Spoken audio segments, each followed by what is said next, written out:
Awesome.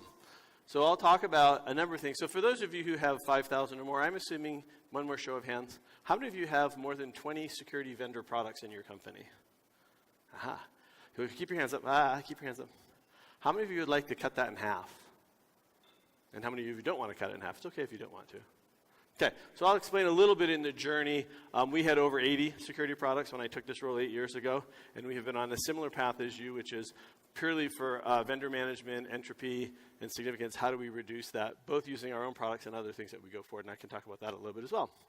So that was really the context of the discussion. Given that, and I did ask this to be a friendly audience, this was the hardest part about the room shift.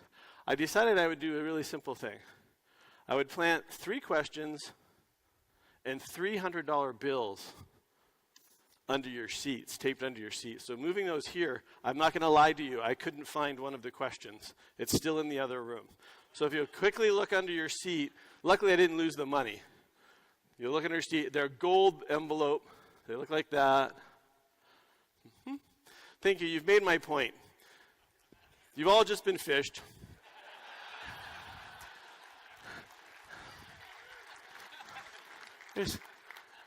Do I look like a Nigerian prince who needs money? No.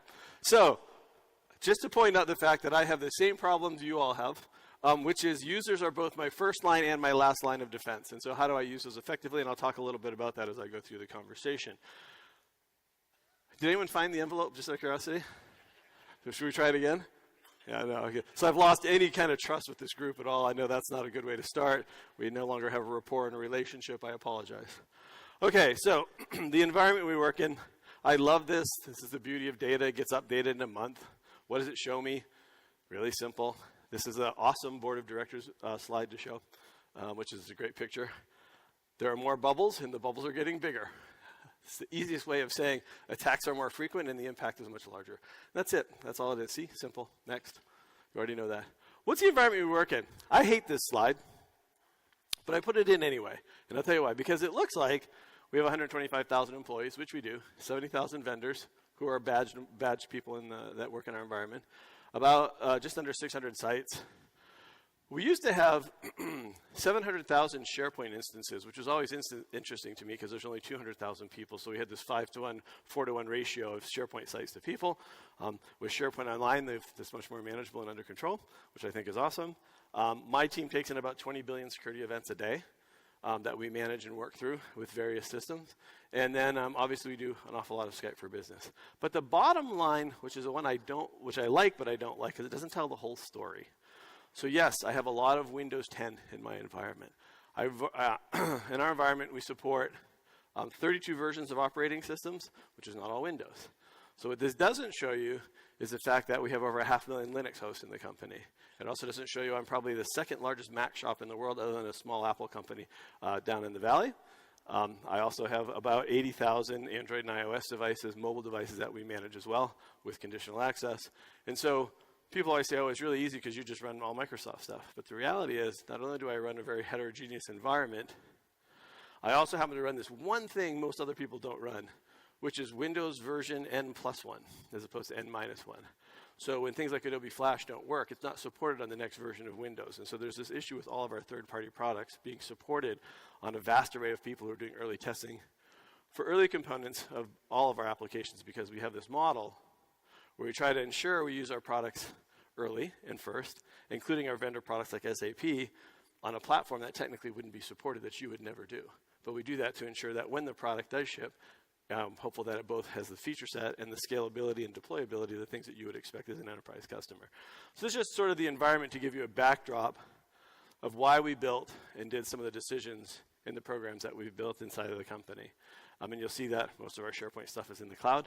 I wasn't planning on talking about it, but I might, if asked a question, prompted about our insider threat program that uses SharePoint Online in ways we could never do in our on-premise version. And then, of course, our sales team uses our CRM Online solution. But again, a fair amount of non-Microsoft platform and products, as well as even some security play products. Okay, because my job, first and foremost, is to protect the company, not to use the products. Opportunities. So this is just that big picture thing, right? Lots of cool globalization stuff. ability to do massive things with data. I'm going to focus on the right side. So in my role, I have responsibility for information security at Microsoft, as well as business continuity and disaster recovery, which is an interesting thing to have to get to do. Part of the reason for that in the learnings was, though, understanding the ability to respond and recover from threats, much like program. Certainly prevention is important, but I think many people spend too much time focusing on just prevention and not how you do the recovery. And if you look at Wall Street in the instances that have happened, it's usually somebody's inability to deal with the response that causes more problems than what actually happened in that scenario. So if you live in an assumed breach mentality in a zero trust environment, you actually are always working on and exercising how you do the response capability. So that's the risk management side of the job. The thing I probably think is most interesting, probably twofold. Number one, this lovely term, excuse me, this lovely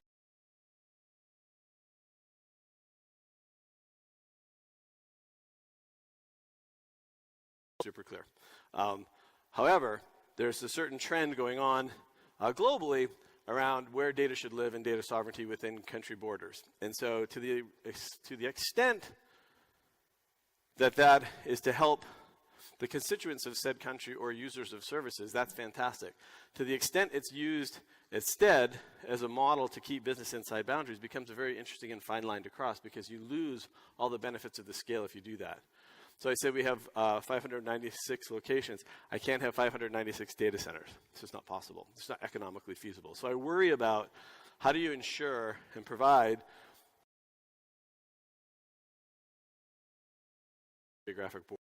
That's a big, big thing we have to work on. The other thing that's a big step rate change for us, this year is the first year, or this end of last year, beginning of this year, was the first time that the money made in cybercrime surpassed all illicit drug trade combined. And so now you just have a very different dynamic and economic model that's going on. It's pretty interesting. We do a lot of study of drug cartel to understand the evolution of that and how it relates to these things. And so people are starting to disrupt and use it in ways that are not unexpected. I mean, come on, like, seriously, we had, when we created the postal system, you had mail fraud. When we created the telephony industry, you had wiretapping and wire fraud. So it's not surprising with internet you're going to see internet and cybercrime. I'm not surprised by it. But how do we learn from those things in the past and apply them going forward? And then the third biggest trend on the risk side, from my perspective, has been the issue with supply chain. I think supply chain is probably the area that I think is the most rife for the ability to use different technologies and processes to improve our ability to protect it. And to be fair, a lot of that has been the shining of the light of that, not that people haven't known, has been GDPR. Right? And so with GDPR, you realize, one, you have a time-bound constraint for responding, which makes things very tough. And so the further away things are from you, the harder it is to meet those obligations and the harder it is for you to have true assurance. So what do you think and do about those kinds of things? And that's really it. I think this idea that we've been saying for a long time, identity is the new perimeter. I have realized I have overstated this. I'm not saying that network controls aren't still interesting. They're just not sufficient. And I tell my team, all the time that identity is our new perimeter, and I lost a couple of my network people because I thought I didn't care about network. So it's not that I don't care about network. I just know it's necessary but not sufficient as a control point for our security programs. And that's really it. Those are the risks. So what do we do about it? What's the approach? So the company approach is fairly straightforward, which is we have security operations, we have technologies we provide both in terms of on-premise and cloud services and products. And then, of course, we have partnerships with government, partnerships with OEMs, partnerships with ISVs, and partnerships even with our customer base. And so this discussion is mostly purely about the security operations of protecting our company. It's not a lot about, I mean, I'll talk about some of the tech, but it's not a tech pitch. And I'm not here to talk about some of the amazing work we do with the partnerships with law enforcement and other things. It's just not the scope of this conversation. So I'm just sort of setting the tone for this. Make sense? We all right so far? You're happy? If you're happy, I'm happy. What about you over there in the green shirt with your arms crossed? You happy? Oh, you're happy? Good. Then I think we're good. 2 people are happy. We can move forward. Excellent. All right. Why would I talk about leadership principles? One of my most favorite conversations was in New York City, and with a bunch of some of the top security people, quote unquote top security people, self-proclaimed, from around the world. And one of these people, super sharp, we were talking about leadership principles and a couple things. One, how do you attract and retain really good and diverse talent? And two, what do you think about there's basically a bunch of org and leadership conversations. To which this person said, that's all phooey. I won't say who he is. He's not in the industry anymore. That isn't why. And he said, that's all phooey. Just give me a good cryptographer and we'll solve all of security, which is an interesting way of looking at the problem. But it's not. I think security is, and particularly this role as CISOs, for those who have security roles or have people who work with them or for them that are security officers, the role's changed a lot. And it's a business leadership role like any other role. And so there's a bunch of tech that you have to know to be decent at it. But it still is about, how do you make the right decisions? Do you make the timely enough fashion? And can you get the right people and support around you, which is the skills and systems to support your strategy. So one of the things this company did in change of leadership was to really simplify how we think about leadership inside of Microsoft. And so why does this relate to security? One of the things I love, every person, whether you're talking to the CEO or a dev or a tester or any other component, is you sort of ask these three questions at review time. Does that individual create clarity? Do they generate energy? And do they deliver success? Those are it. We used to have 10 value systems and everything else. These are the three for the company. And it's a really, really good thing to do because deliver success is fairly straightforward. I think most people are pretty familiar with how to measure and report on and talk about deliver success at an individual, group, and corporate level.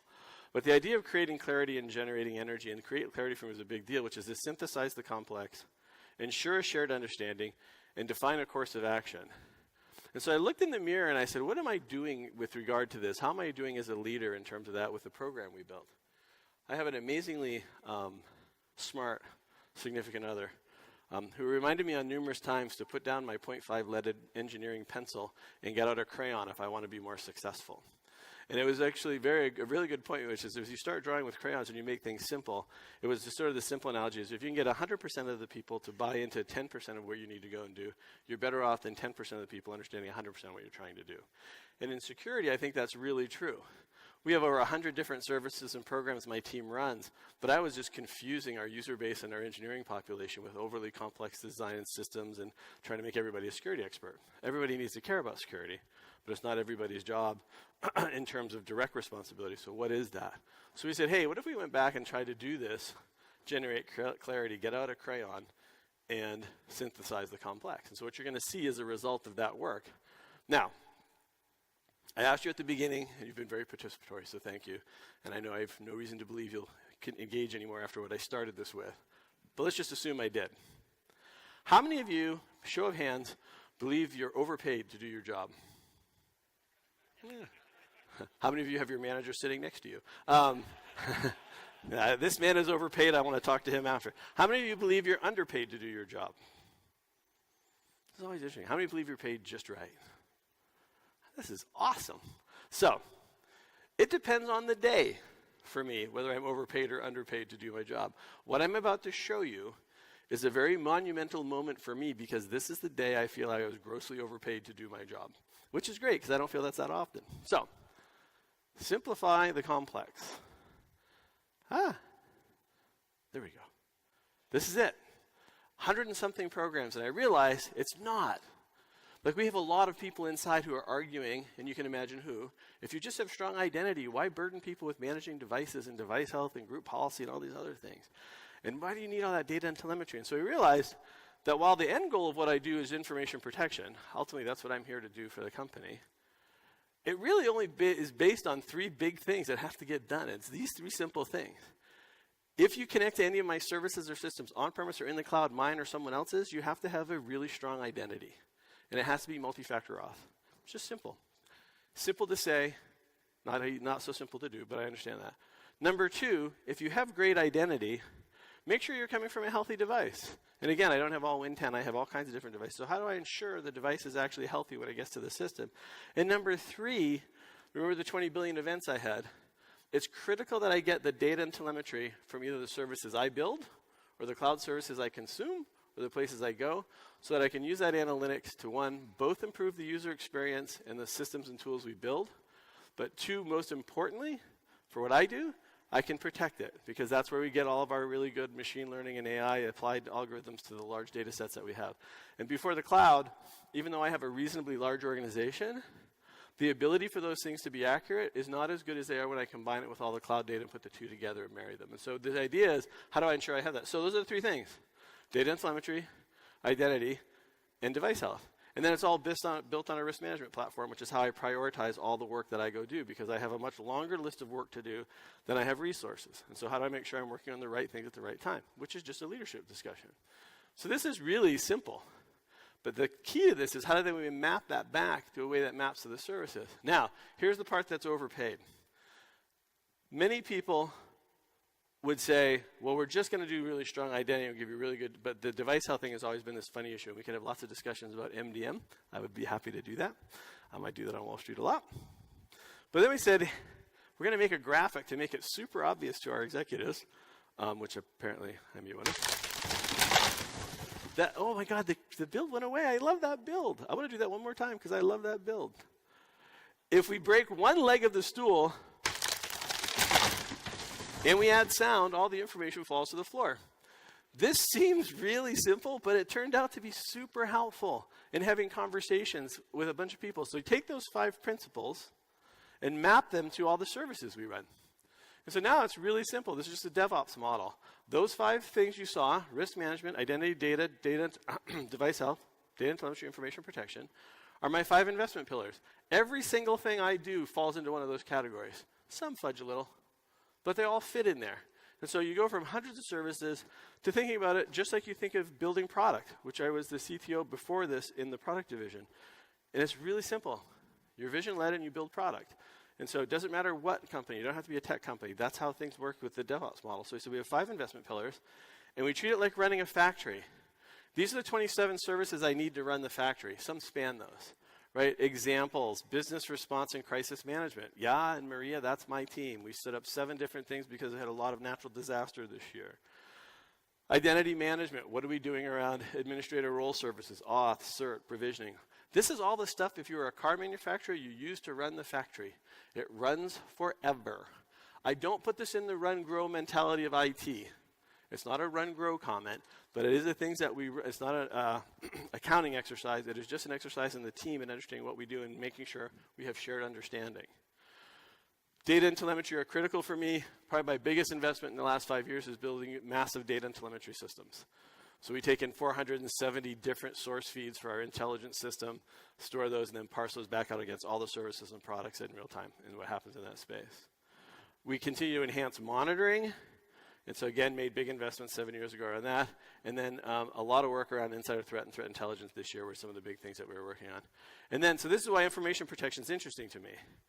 All of these things accrue to information protection. DLP is just one of the tools, which, to be honest, I was over-invested in 3 years ago and realized I should invest more in the pillars to drive better data protection. So this is really simple. I have these 27 services. I know how many services go there. But how do I, if I was using the automotive plant analogy, I want to get into hybrid. What do? I build epics. So I have 11 epics. I had 13. I'd love to only have 10. These are things that last no more than 18 to 24 months. There are things that we are either behind that we want to go double down an effort on. There's something we haven't completed and we need extra energy to go get it done, like getting our multi-factor auth completely done. Eliminating passwords, which we are 90-something% done with eliminating passwords in the company. And so those are all epics. And 3 things happen to an epic in the 18 to 24-month window. Could be faster depending on what you do. What do you think they are? It's really pretty straightforward.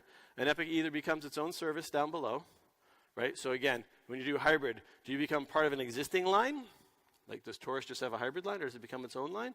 Or, and I use Ford as an example, no, just to be illustrative. Or, do you build its own complete line? It becomes its own service that runs on for purchase. So insider threat's a good example where it is just now running across as its own service. Or lastly, and this is the most important thing I think, it goes away. Right? It turns out that it just wasn't that interesting. We tried some things. They turned out not to bear value. And so we got rid of them. I have a small team of 9 people. That's not true. It's a team of 30 people, of which 9 to 10 people, strictly work on emerging threat and emerging technologies, things that are way out that we don't know if they're real or not. And so some of those things just go away. They turn out not to bear fruit. And so that's the 3 things that happen. The great part of this is that this all goes into VSO. all the user stories, all the epics, all the tasks, everything in here is all mapped in our VSO. So you treat it like a dev product. And you just build the things out and you go down that path.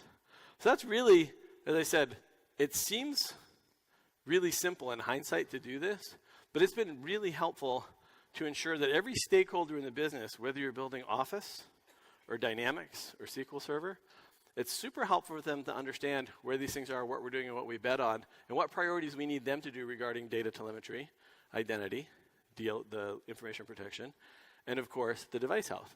And it's been a really big sea change for us in that regard. So it's been super helpful. Again, credit to my significant other who said, this is the example of using the crayon. Now, it also makes it what I didn't expect and has been super helpful as I use this with my vendors. Going back to my vendor count. So guess what, Mr. or Mrs. Vendor?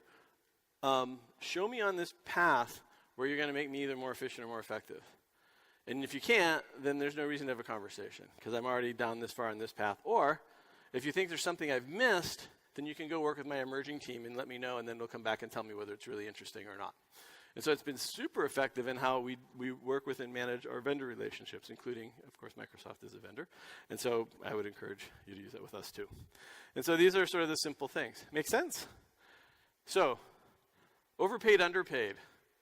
Like I saw a lot of people taking pictures, and I see a lot of people use this after I leave. And so I think, are these available, Tricia, these slides? So you can use these slides. You can do whatever you want. You can map your things to it. Your epics would be different than mine, right? But many of your services will probably be pretty similar. I don't think they'll be radically different. And my team gets mad sometimes because this simplifies some things. It doesn't call out like all the stuff we do on static code analysis in detail. I go, nope, don't need to. Like the devs know what we have to do. We have a process for making that happen. So it's not exhaustive, but it is really, really helpful in simplifying what we do. So on the create clarity, check. Got that part. We've done a better job on creating clarity. Deliver results, well, luckily you're not doing my review, so we won't worry about that. Creating energy, though, is a different one. That's that third peer.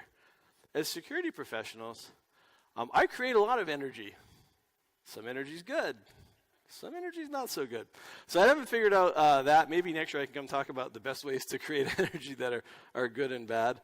But let me give you some examples, because there are some examples where we've created really good energy this year by really changing the way we think about and talk about being vision-led. So instead of talking about MFA, because MFA, the multi-factor auth or two-factor auth, seems rather draconian and heavy-handed, and we talk about in our service, but instead we talk about eliminating passwords.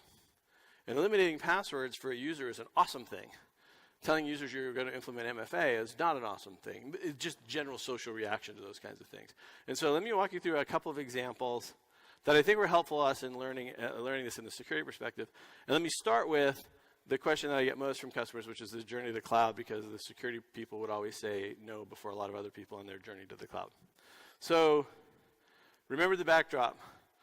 Lots of SharePoint, lots of mail, lots of code, and lots of line of business applications to run a company of our size. And I'm sure many of you have the same thing. So when we did this, we made a goal to move 95% of our application base to Azure. And there's a lot of constraints we had. We had business requirements and technical requirements for the app portfolio that we had. But as opposed to just moving everything over, first we said right size it. Right? Eliminate before you automate, I think, is the tagline, and I love it, which is get rid of 30% of the stuff you don't need. Even in my own portfolio, I've reduced about 20%, 25% of the applications that were just dangling. It could be a dangling participle if we want to do language references, but they just need to go away. They either need to get modernized or cleaned up. And so this was a good change moment to go through and clean up a lot of the IT line of business functions that we had. So first thing was get rid of 30% of the stuff. Just get rid of it. Stop managing that over the 2,000 plus line of business applications we had. Number two, convert as much of it as you could to a SaaS platform, because that's the most leveraged, best economical model if you can get a SaaS platform to go do that. And so we spent a fair amount of time on that, like SharePoint Exchange and things like that, which was super helpful. We also use some other parties like Concur and other things. And through acquisition, we use even some other ones. And so that was a fairly straightforward model that we had. Then the third step was virtualize everything in our own data centers. Because when you virtualize everything, right? At the time, we were probably 50% virtualized. We went to about almost 90% virtualized. And then when you move it to a cloud, particularly if you're doing infrastructure as a service, it's just a lift and shift, which we thought was pretty smart. I'm not saying it was, but we thought at the time it was pretty smart. So in that category, you have about 50% of the portfolio that we originally started with will move to the cloud. And we sort of thought about it and we said, listen, anything that's simple and new will move to PaaS. Anything that was existing or just, we'll call it run in the IT sense, we would remain in an IaaS VM. And then the other stuff would be just a lift and shift. Now, these numbers are revisionist history. Originally, it was flipped. We thought 35%, which is of the 50%, which is a large percentage, we were just going to lift and shift. We really were on a path which is only net new or completely re-architected applications would be moved to PaaS, because it's a lot harder to go do, or so we thought. And so we did a bunch of lift and shift to IaaS and had to do all the network infrastructure to make all the controls still work. And so in the backdrop of what's going on from a security perspective, we have 205 controls we measure and monitor for any application that we want to move, whether it's on cloud or not. If the capability wasn't in the cloud service in the fabric, then you had three options, right? You always have to just manage your risk. So you either build your own custom solution to solve the problem, say encryption, buy a third party, or you accept the risk. You just say, I'm going to risk accept it and I'll run it. I'm not saying that's what we did. I'm just saying that was a set. And so as you watch the maturity of the cloud over the last 4 years, we kept getting more and more capability in the security controls that were provided natively in Azure, as an example. Same for other cloud platforms. And so we had to do less custom work and more just being able to natively use the fabric, which made using PaaS a lot more sensible and a lot more effective. Because remember at the beginning I said one of the things I have is business continuity disaster recovery.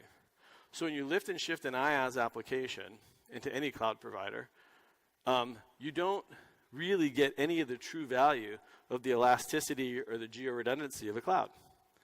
You still have to run and build network connections to other centers. You have to put data in other places, and you'll do that in the application.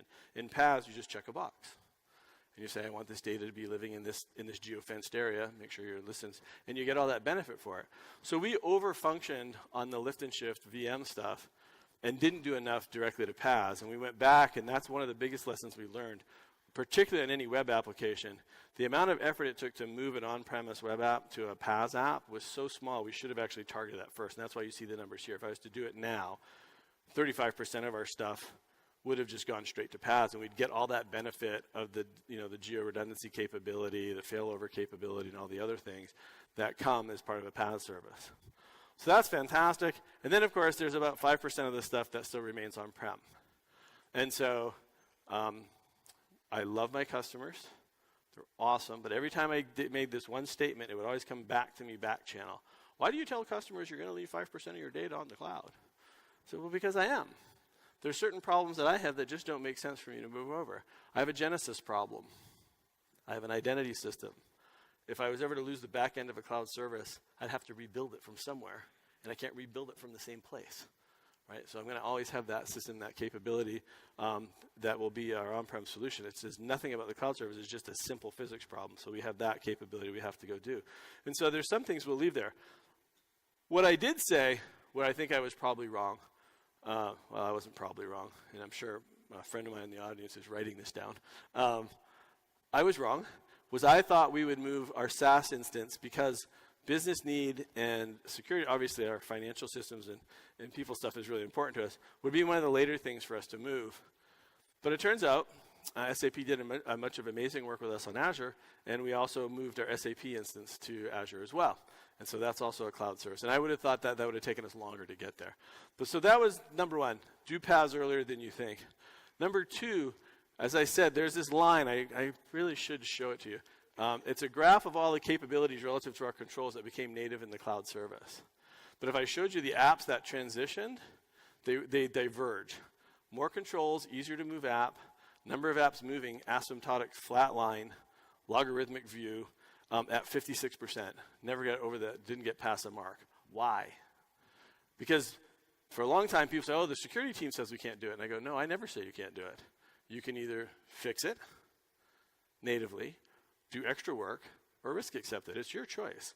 Like, you have to have a certain level of risk acceptance to do it, but you can do that. And so it turns out there is this thing we found out. This was probably the most interesting thing I learned around this, which is phooey. Anyone know what phooey is, besides a cartoon character from way back when? It turns out, this is the beautiful thing about having a person on your team, where I said about people, was doing his PhD in maladaptive behavior. That's a good thing to have if you're trying to get people to do things, and there's, they fall into 4 categories of types of behavior they do in prediction. This is one of those things, though. Why did we stop progressing at this 56% point? And it turns out these 6 things under phooey are true. These are the 6 reasons why people don't do something. I don't care if it's your daughter, your son, your spouse, your brother, your sister, your parents, anybody, your worker, your coworker, your boss, subordinate. These are the 6 reasons why people don't do these things. They don't think it's fair. They fear it. They don't understand it. They don't understand that it's not urgent. They're entitled. I don't know if you have any users like that. Or they're exhausted. And so what's interesting, and here they are in case you didn't write all those down. These are the 6 reasons why this happens. I have a 13-year-old. She has exhibited every one of these 6 things, sometimes at the same time. But it's interesting when you think about it. So here's the thing, at 56%, we're stopped. People are stopping moving their applications. We think our engineers don't understand. And so sadly, we treat it like many people who think about English as a second language. And you talk to someone and say, have you ever been in another place and you'll see someone talking slower and louder in the same language, thinking they're actually making progress? It's amazing to me that people, and I don't know why. It's not any specific culture. It's just slower and louder. Maybe some gesticulation will help, but it generally doesn't really solve the communication gap issue. And so that's what we did. We created more training material and more sessions, and we had devs go to more engineering sessions, and we kept telling them, here, you don't understand. And it turned out, 1, they were exhausted, but 2, the most important lever we had was the urgency thing. They just didn't feel any sense of urgency to get this done. They'd done enough, they're exhausted, a little entitled, and weren't going any faster. Turns out it's really funny. When you say you're shutting down a data center on this date, and if your app's not moved, it goes down, that creates a sense of urgency. It was awesome. And so, wow, people got re-fired up and ignited and ready to go. The training was helpful, but it was creating a sense of urgency, dealing with the exhaustion thing. And then the other thing, the big thing was the fear and fair thing. Fair, not such a big deal for us. The fear thing about what it meant for your job doing that was a big thing for us to go figure out, particularly for your ops folks. And realizing that in DevOps, there's still roles for everybody, and you get to work on more interesting things, like the AI stuff we do now with data, was something we had to do a better job explaining to people. So I would just say this in our migration was, while the tech capabilities are fantastic, don't lose sight of the phooey, because the phooey is a really, really big deal. And I'll see people look at the edge case, the 5%, as a reason not to do the 95% as opposed to start it. The other thing we learned in this, which is true of any time you have seed change, and at least in my experience in compute models, is the 4 E's. I do not have a slide for this. This is the idea that you experiment, you become effective, you become efficient, and then you exploit a system. And so for us, taking low-risk applications that we could learn a ton from quickly, and then learn how to make those things efficient was great. Then we use that to drive effectiveness, this move everything to paths instead. I'm kind of glad we stalled at 56%, which is get us more to paths. And then you start exploiting the system. Okay. So can I give just one fun example just to show my age? Voicemail is an example of this. How many people actually have listened to voicemail in the last 2 days? Isn't that amazing? How many of you remember the first time you got an answering machine? What'd you do? Yeah, hung up. Most people hung up. I'm not going to leave my answering machine voicemail on my answering machine. And it turns out the same psychological thing happens. So then you go from not liking them to having 4 of them. One at your office, one at your house, one at your mobile phone. And so now you've gone from being efficient to maybe effective to the day you learn to exploit that system. Now, no show of hands. I don't want anyone to admit this. But if you have ever called a loved one when you knew they weren't there because you didn't want to have a long conversation, but just let them know you were thinking about it, you've learned to exploit a system. I love my dad. Sometimes I don't have time to talk about that stuff. All right. Second thing on the cloud, biggest learning for us on the FUI in that simple process of working through it. As I mentioned, there are still gaps. There are things that don't, and I don't care which cloud service it is. There are things that just don't work. It's super, super effective for developers, not designed necessarily at enterprise management capabilities. That's the area where you're seeing the most growth in the last 2 years. So my team created this simple thing called the DevOps Toolkit. In the DevOps Toolkit, there's so many amazing things we can do in our cloud service that we couldn't do on-prem, but we needed a better way to manage this effectively at an enterprise level. And so we created this toolkit, and it's really simple. It just basically has the ability to monitor and check 250 controls in any of your, across 30 different Azure services. And most importantly, one, make sure before you actually ship something that all those things are actually done correctly. Number two, over time, continuously monitor. It's not the numbers here, sorry. It does verification testing. We know it deploys securely straight from VSO when you use this, so you just include this in your library and you run with it. And then you periodically scan the environment. The biggest thing I like about this is it gets drift. Drift is like the nightmare for all people, is just watching systems drift. And so this actually snaps us back off of drift all the time. So in all of our line of business applications now, we run this toolkit. It keeps us off of drift. We get a single dashboard that I can look at across all of them by leader, by application, by function to see if people have drifted or moved off that on the set of controls. And we can make a bunch of data-driven, go back to my data platform, make a bunch of improvements both in the process for our developers and engineers who are building things, but also in the measurement and monitoring capabilities of the system. It's a really, really good tool. The key to it, though, is, and you can say, well, that's great for you, Bret. And it is. It's my job. But my team is really cool. So this is open source. Anybody can get it. And a number of companies are consulting using this as a way to go do it. But most importantly, in my partnership, this is where I have this wonderful partnership because I do work at Microsoft, all this capability will be built natively into Azure. It won't be something you have to go do on the external. But if you need to do these things now, you can use it. I believe the Rusinovich, the CTO in Azure, loves it. And I believe within 18 months, all this capability will be there, but it's something you should go take a look at. Just look up DevOps Toolkit, and you can, there's about 500 different companies today who are using it. But it's a really good example of when you think of DevOps, you also have to make sure you're considering what the enterprise management capability of that system is, and then also not just at an app level, but at the config level, how do you make sure you're not drifting on these things? And so I think this is a really good thing we learned and built out in our team, and then we made it available to you all to use this in any way you want. Anyone using this, by the way? Have you ever used this, Mark? You've looked at it? You should use it. You should use it. Take a look. It's been super helpful for our teams. So that was one of the toolkits. I think that's super helpful for us in this perspective.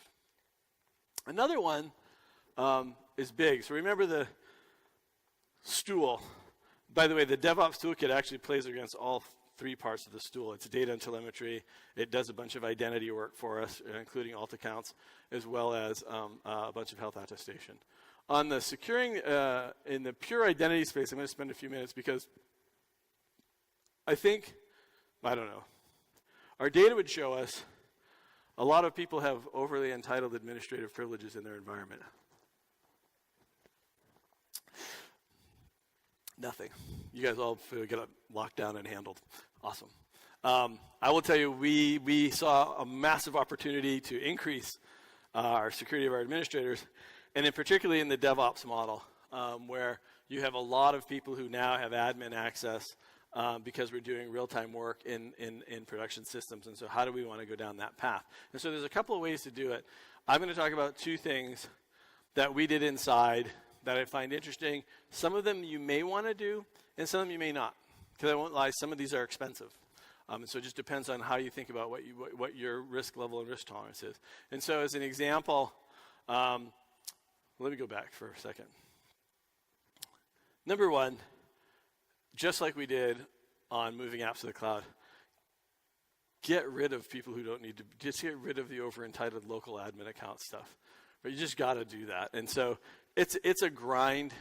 It's a long tail of work to go do.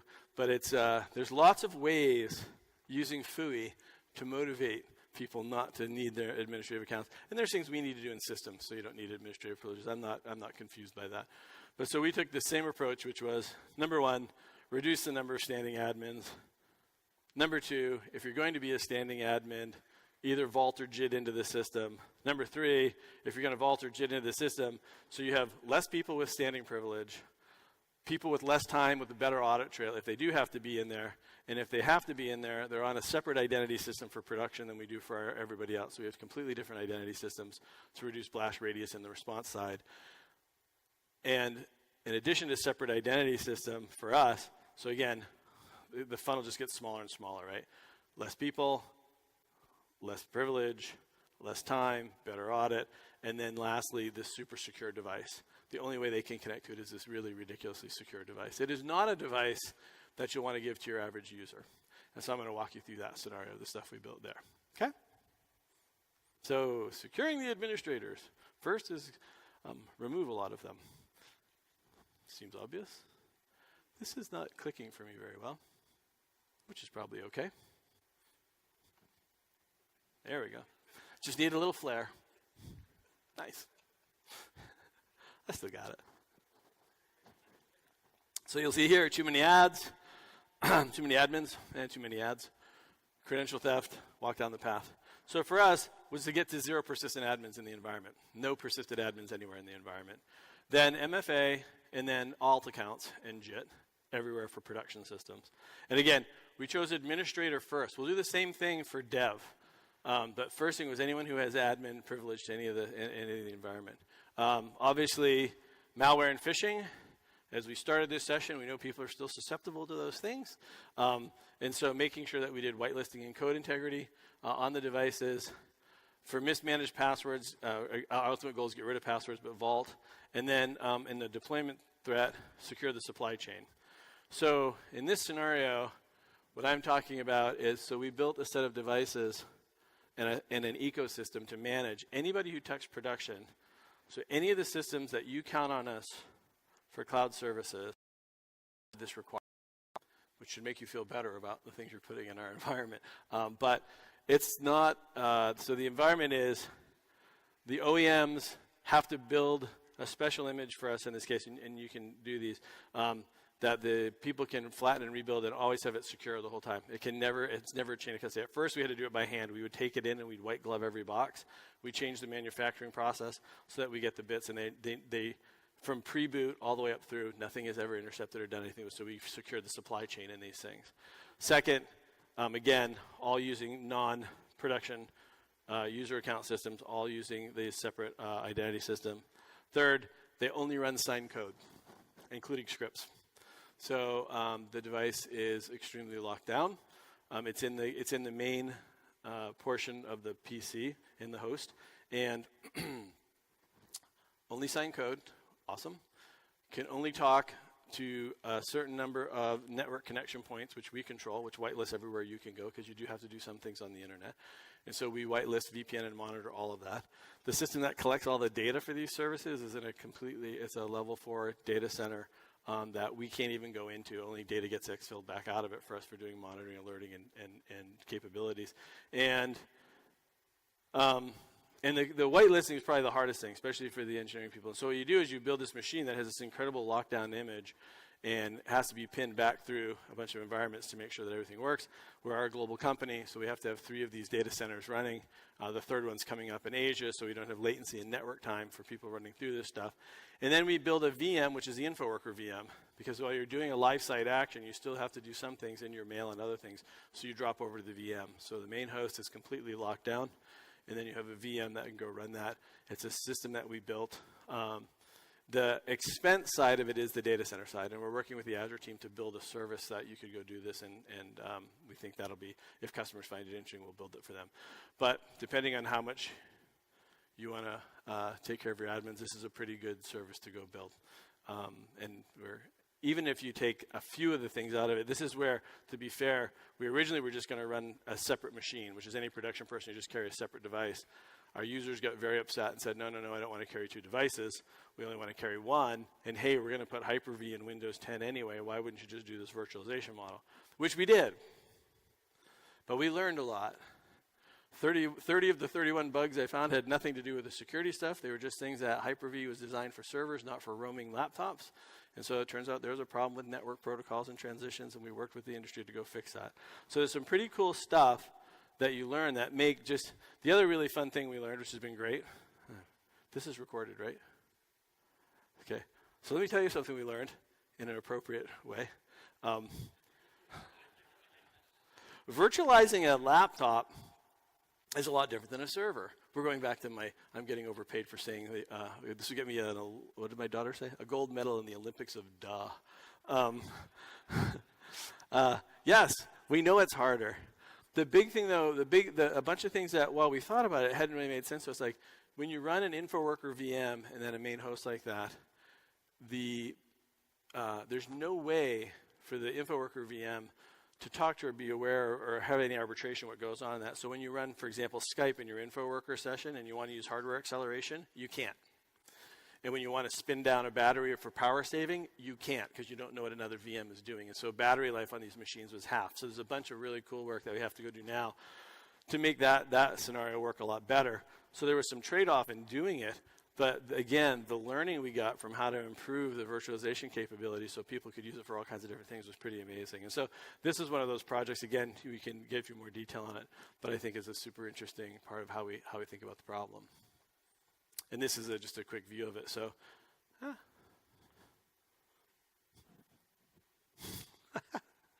who makes this stuff up? And this is just showing how the enforcement works. We have this high-risk environment edge, which is a thing I said we can't go in or out of.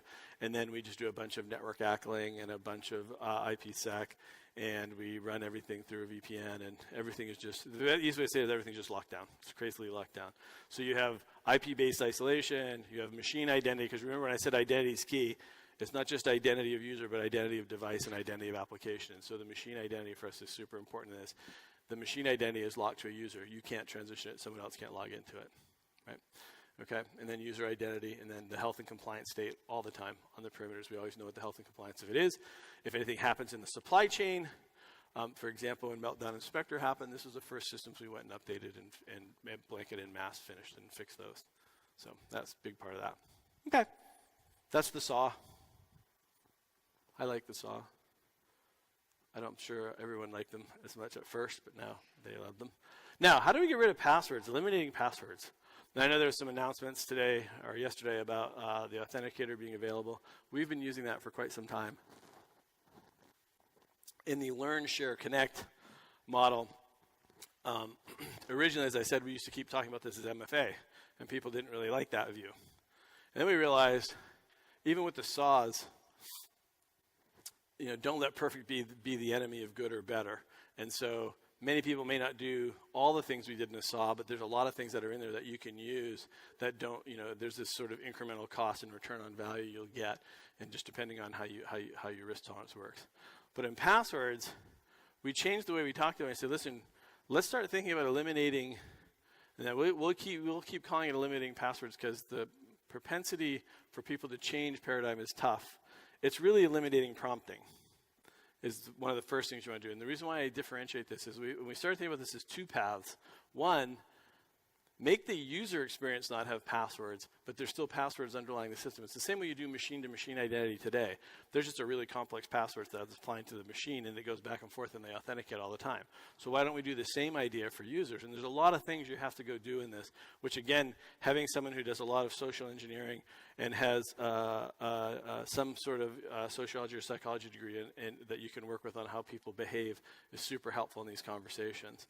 And so this is a simple path of the things that we were building, which was our approach to a passwordless world was first, get the password replacement offerings done, right? Reduce the visible passwords to the user. So when we think about Hello for Business or the Azure authentication application, which we use, the idea was, which I think is great, stop talking about MFA and start talking about users not having to enter passwords. And so this thing that, that you're the password is, I think, an awesome idea. And so we said, hey, with Windows Hello, you can, and we also were really adamant about, this is where diversity really comes to play, diversity and inclusion, which is you can't just bet on fingerprint. It just doesn't work, right? There's a whole lot of reasons why you can't do that. Not to mention medical reasons, doctors with rubber gloves on, like a whole bunch of scenarios that just don't work. So we said, let's make sure that it's open so we can do facial, we can do fingerprint, we could do voice. If there's lots of different things we could do. There's heart rhythm stuff you can do. And so the idea was to make it open so that any of those proofing models, if they meet a certain criteria, could be used. That was number one. Then get it deployed. So now remember, there's still a password, but the user only has to use the biometrics to get into the system, which is really good.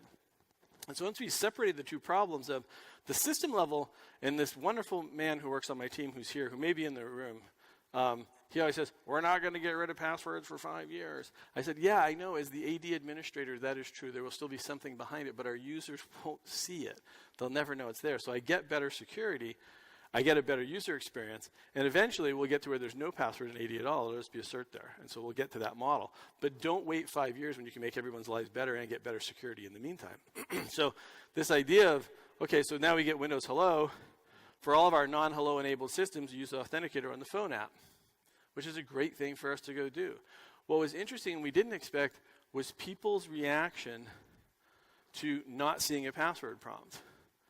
It was really bizarre. Even people who had Hello-enabled devices and had enrolled in Hello still kept going in and using their password. Like, this is where we had to make the system smarter and go, hey, you don't have to do that anymore. And keep training them on how to do that, because we had a stall rate that people weren't, even though they were enabled, enrolled, they were still entering a password. And so, we had to go through with the data, go through and make a bunch of changes to make that all go happen. And so for us, we have two systems, Hello for the systems that are enabled, and then the Authenticator for the ones that are not. Now, this is where,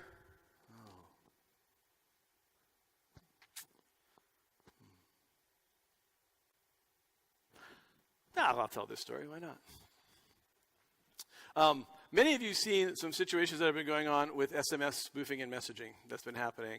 There are only 5 services in the globe that process SMS messages. One of those services was owned by an adversary, which causes immediate concern for anybody doing SMS messages. Also, there have been a number of people who have been doing this EID hijacking, where they shut down your service. T-Mobile had this problem, all public stuff, so I don't do anything, have this problem where they end up shutting down your account or suspending it, re-enabling it to a device they own, and then can use SMS to do financial transactions. So the good thing, again, about having choice is with Authenticator, you could do SMS auth, you could do phone callback auth, or you could use the application to do auth. Now, my team did the threat assessment, and while I appreciate it does all three, we said no way would we ever do SMS internally. The product will do it, you can do it, that's fine. For our risk level, if you think about the way I built the SAW, there was no way I was going to do the SMS thing. It's just too easy to get in the middle of that. So it's not that it's not secure, it's just different levels of what your comfort is with it. So I remember getting called in to an important meeting going, how exposed are we? 0 in this situation, because we don't use that feature. We use the native capability built into the application. And now, with all the FIDO2.0 work we're doing, the ability for both Windows and the Authenticator app to be FIDO2.0 compliant, I think we'll see it even better acceptance for non-Microsoft platforms. So our first platform of choice, of course, is Windows Hello, because it's the most seamless. I just walk up to my desk, and it knows me, and I start working. And I don't have to do it. And if I use a different system, which I do, then I'll use my Authenticator app on my phone, and I can do bio there, or I can do PIN. And then we also had to educate people on PINs. Like, why is a PIN better than a password? Well, because a PIN is only local. It can't be used remotely. It has to be on at the device. It doesn't transition or travel with you, and it can't be used by an adversary in a remote location. It has to be actually attached to the device. So again, there was just a ton of education that we had to do for our user base, which was a better experience. So now we're, upwards of 90% of the people don't use a password when they come into the environment and come to work. And they love it. Guess what? New problem. What is that new problem? Huh?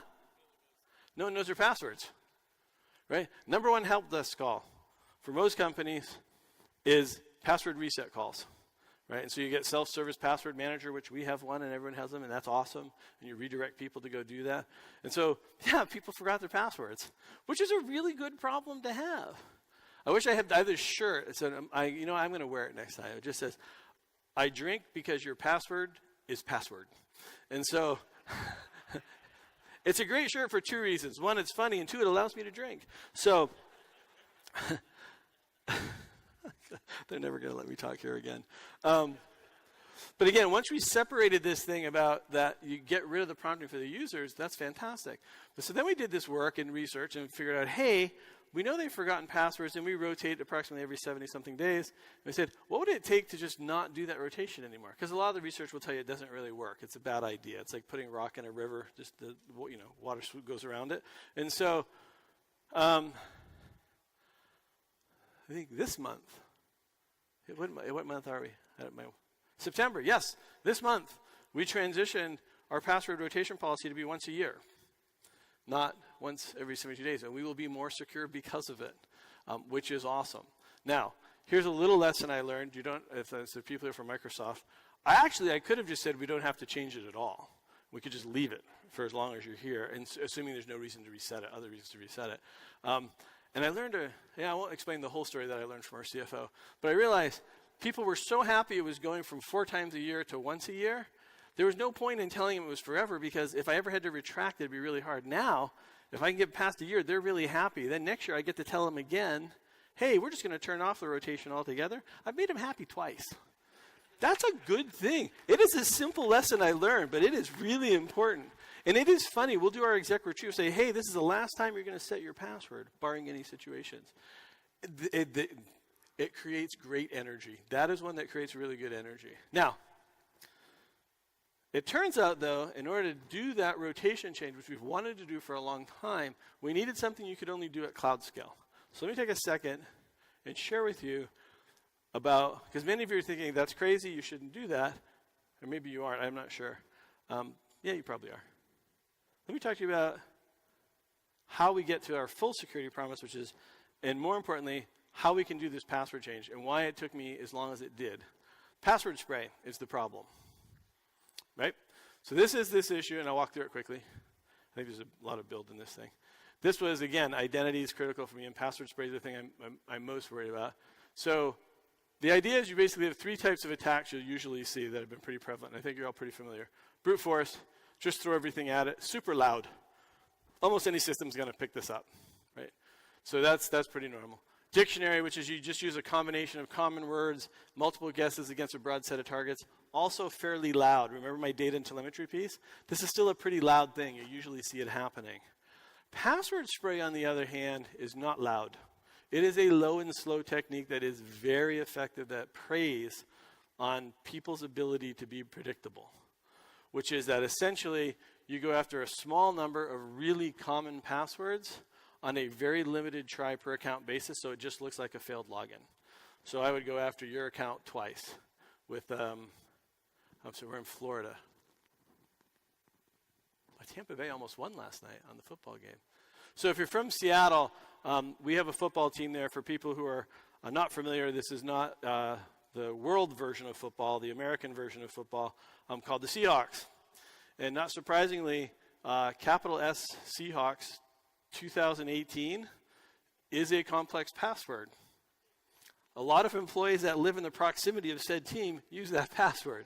And so the idea is you get rid of common passwords, because it turns out the password spray technique has been taking off. Like, this is the beautiful thing about cloud capability. What is the list of common passwords?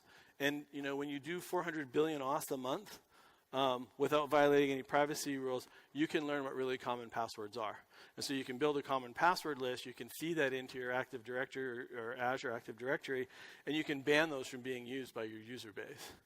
And that allows you, once you have that capability, you can go to a rotation password, you can go to a rotation of once a year, because that's the thing that will get you. And so let me tell you how we built this technique to detect password spray using really cool cloud scale machine learning and then local intelligence. Because remember, Seahawks 2018 probably wouldn't be a big password in Tampa, as an example, or dare I say the Patriots, but I won't go there. And so there's different ones, and so you have to, in the stuff we're building now, there'll be all the global machine learning common password stuff we'll do, and then there'll be what's local to you, because it could be your company, for that matter. You may have something about your company in specific that people would want to go use. And so you can build this banned list and integrate the best of cloud learning with local knowledge, and then come up with a banned list that allow you to do this one-year spray. And so here's what we did. The easy part is getting usernames. They're free, or you can pay for them, but it's not hard to get a set of usernames for most people's companies. The second thing that happens in here, so the attacker in this case, large set of accounts with a small set of guessable passwords, right? And here's what's really interesting about it. All they have to do is get a successful return, and it confirms it's valid. They don't actually have to log in and do anything with it or go anywhere with it. If it comes back successful, they now know it, and they put it off in a system that says this username with this password is successful, and we can go try a bunch of stuff with that in the future. And so in our case, OneDrive for Business or other things, if you didn't have MFA, so if you have MFA, like people say MFA eliminates phishing. No, it doesn't. It eliminates the blast radius of it, right? It eliminates your ability to go do anything with it. So in this case, you don't have a compromised account, you have a compromised password, which you don't want to have, but you want to make sure if that ever happened, you can't go anywhere. So I want to make sure they just never happen. I want to be able to detect them right away and change them out if I need to, right? So this is where you need the filter to be implemented so that people can't use these easily guessable passwords, because they prey on this fact that people have easily guessable passwords. Remember, not complexity, easily guessable. Winter 2018. I mean, there's a lot of these things, and it's crazy when you see some of the lists. So I'll put my T-shirt on next time I come back. I drink because your password is Seahawks 2018. One other thing we learned in this process, though, I think the problem the industry still hasn't solved is the in-person proofing problem. And I know lots of companies are working on this. We have seen adversaries become very effective if you have a manager approval process for how to spoof managers to get you to do a reset password, right? And so simple things like they'll call 3 or 4 times the same manager, and then they'll change it to be a phone number from the same area code and prefix as the individual, because they find that, and then you've seen callers do this, and then managers go, oh, it must be them, and move it through. And so how do we implement that? And I can talk about some of the stuff we're doing there.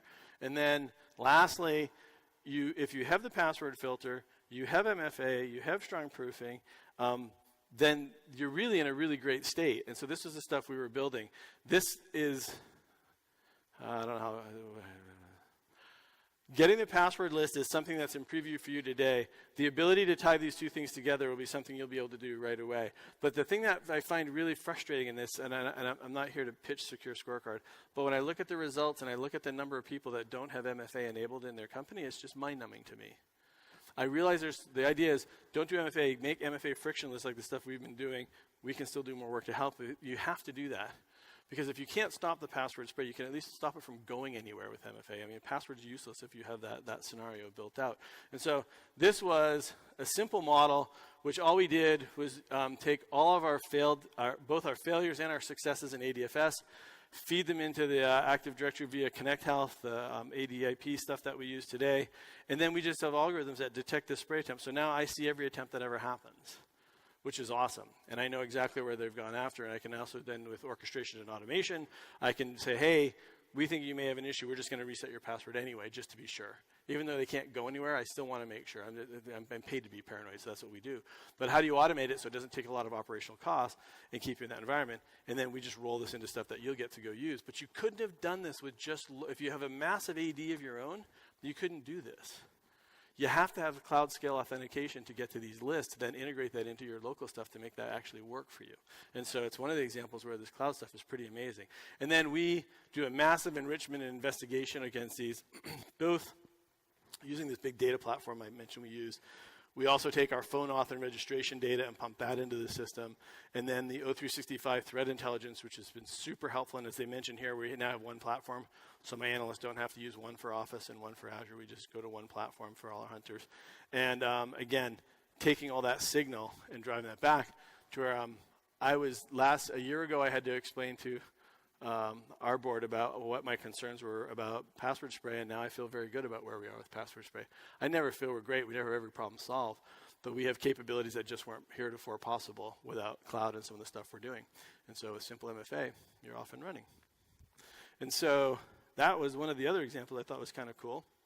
This is actually just a simple way of saying I use a lot of our products. You can look at the list later.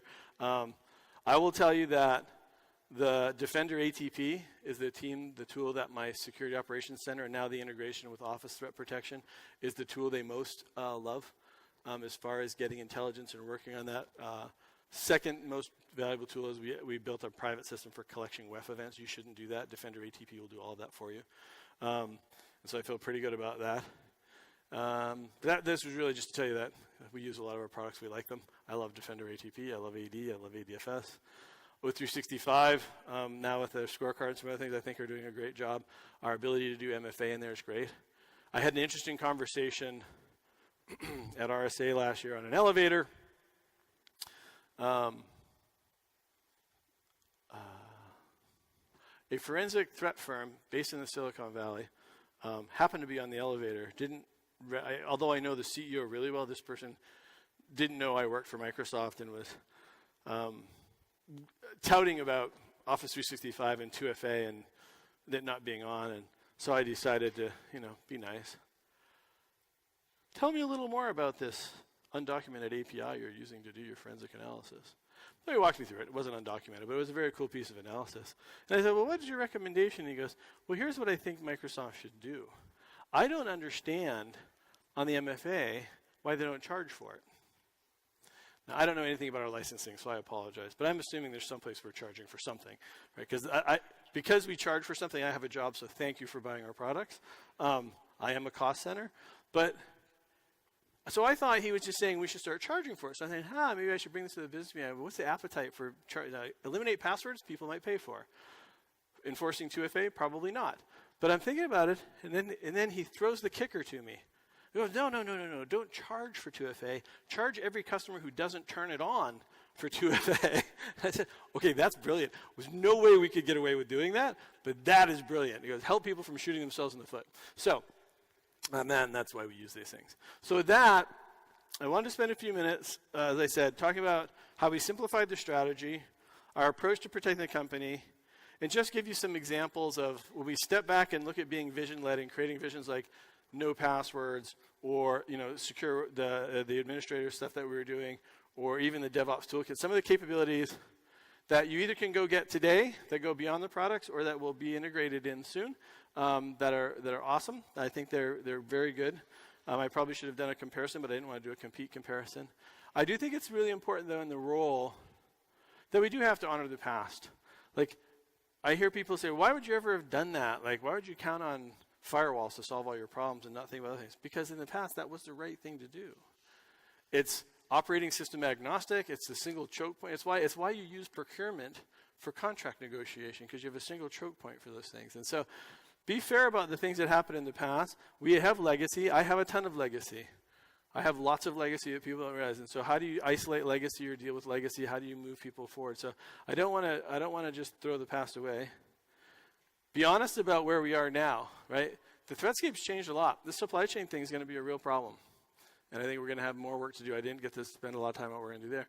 But be honest about where you are with your program and prioritize and simplify it, right? You're not going to be, unless you have unlimited budget, and even if you did, there's a physics problem in how many things you can go tackle. So pick the ones that presently you know are the most important things to go work on. And that's always a combination of how much is legacy and looking in the rearview mirror that you have to just go clean up hygiene-wise, and how much is future-proofing yourself from things that are coming? Like, are you making decisions that you do now that 3 years from now you'll regret, like non-agile crypto or something like that? And then, honestly, this is the first year I think I really feel like I've always had some hope for the future, but some of the stuff I'm seeing with the machine learning and the AI stuff that we're doing on the data sets and the telemetry we get, and the stuff I just showed you around the password spray and some of those things, they just weren't possible before. The stuff I do on Insider Threat, which I didn't talk about here, I couldn't do with SharePoint on-prem. I can do with SharePoint online. There's a bunch of different things like that that just weren't possible. So again, honor the past, be honest about where you are in the present, and I'm hopeful that this will give you some hope for the future. Thank you very much. Have a good day.